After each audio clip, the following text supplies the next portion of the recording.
Welcome to Kenton's videos. Enjoy the video. In this video, I will explain how to trade futures on Thinkorswim mobile. First, ensure your account has futures trading enabled.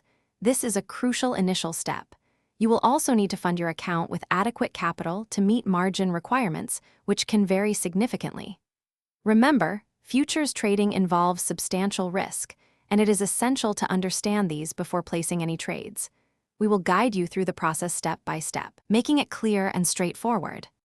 Once your account is ready, open the Thinkorswim mobile app and log in using your credentials. Navigate to the Watch List or Quotes tab. To find a specific futures contract, simply use the search bar at the top of the screen. For example, you might search for ES for E-mini S and P500 futures.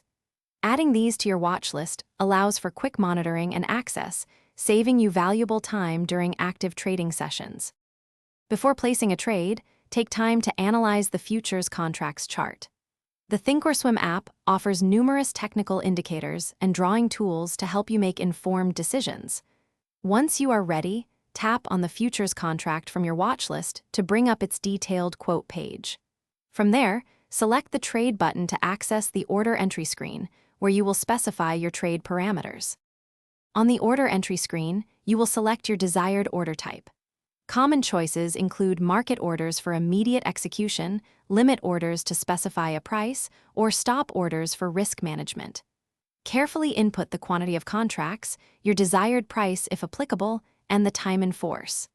After placing your order, monitor its status in the Orders tab. Actively manage your open positions and adjust stop loss or take profit levels as market conditions evolve.